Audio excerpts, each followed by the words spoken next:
Hey guys, what's going on? John here from What's Spinning, here tonight to chat about this new Rolling Blackouts Coastal Fever album, Sideways to New Italy. Rolling Blackouts Coastal Fever are an Australian indie rock group who have been growing massively in the last couple of years. It kind of caught me off guard with their Talk Tight EP debut. I really didn't know anything about these guys going into it. And what fascinated me about it was I didn't think Rolling Blackouts Coastal Fever were really doing anything groundbreaking in indie rock. But their ability to write a catchy hook, their jangle pop tendencies, and the immense joy I got listening to their music blew me away. But while I thought it was decent, they really knocked me out of the park with their follow-up EP, The French Press. Once again, to say that the group was doing anything genre-defining would be a lie. However, every song on this EP was incredibly well written, passionately performed, instantaneous, and incredibly catchy. So much so, it went on to be my favorite EP of the year. Now, I had my reservations going forward. I was worried that their band's very sort of safe sound wouldn't translate very well to a full album. But their 2018 full-length debut, Hope Downs, I enjoyed it. It didn't blow me out of the water as much as I hoped, but between very solid singles like An Air-Conditioned Man and Talking Straight, as well as really solid deep cuts like Sister's Jeans and Ballerine, I thought this was a very solid album. And so far, the singles leading up to this album have been pretty beefy, pretty strong, pretty anthemic, and incredibly catchy.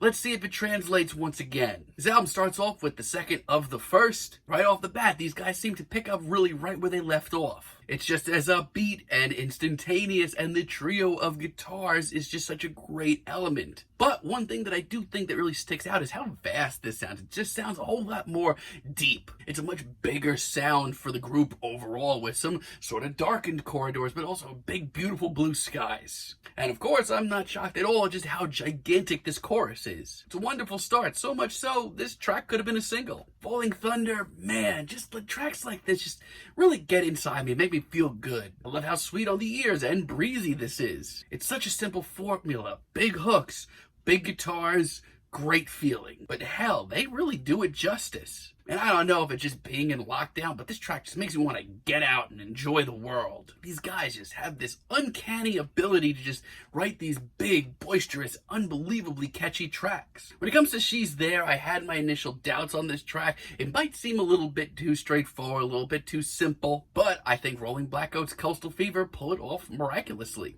It's upbeat and instantaneous, plus I like the sort of mysterious vibe in these lyrics. It's a very interesting tune. Now, I have to address the elephant in the room.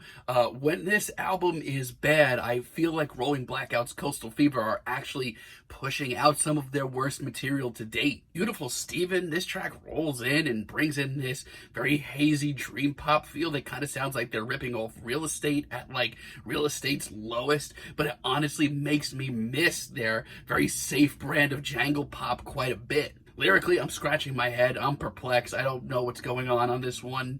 It's just so boring. And in one track, I never really noticed how thin of a line between bland and refreshing Rolling Blackouts Coastal Fever are walking. And the only one is just as bad. Now, I like the harmonica on this track. I actually think that they could pull something off really fresh with that. I'm actually getting chills just thinking about their signature sound with a couple of harmonicas thrown in. But this, to me, isn't it. This is faceless and goofy and really tacky. All of a sudden, they're really sticking on this, like, ultra goofy bass groove, and I don't know why. Nobody seems to be on the same page here. Like, their signature sound, that onslaught of guitars and big harmony seems light years away from this. And Sunglasses at the Wedding, let me tell you, has a very special place in my heart. Not only is this the worst track on the album, not only is this the single worst track in the Rolling Blackouts Coastal Fever discography, this might just be the worst track I've heard all year. Between the lounge music approach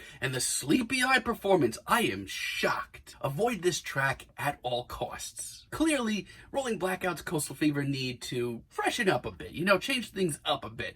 However, the rest of the album is, solid. Following a slew of the worst tracks they've ever written, Cars in Space is actually pretty refreshing. I actually really love the intensity of this track and the practical post-punk influence we get here. The horns that they bring in here, that had so much room to be corny, but it actually makes this track even bigger and more instantaneous. I mean, here, they really aren't sticking their head out from their comfort zone too much, but they have this knack for writing some of the catchiest tracks in indie right now, and you really can't get around that. As far as cameo goes, I'm a little middle of the road here. The intro, the first minute, I'm not feeling at all. As a matter of fact, it's pretty bad. But it picks up nicely into a pretty shockingly intense track. It's just as airy and catchy and likable, but that extra little oomph makes it a little different. Not Tonight shows some footsteps in the right direction. I like the more tense style here, and the slide guitar is really nice too. And while still carefree, it's a little moodier, which is something I didn't expect to hear,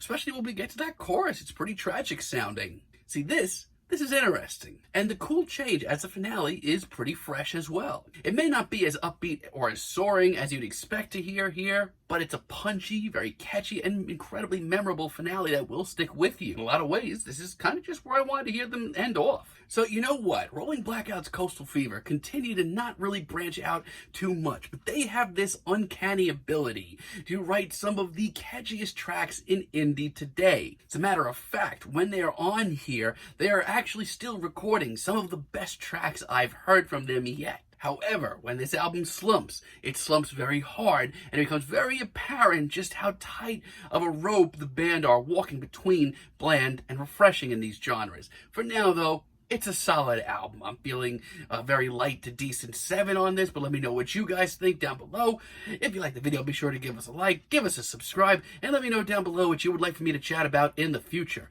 And until next time, have a great day, guys.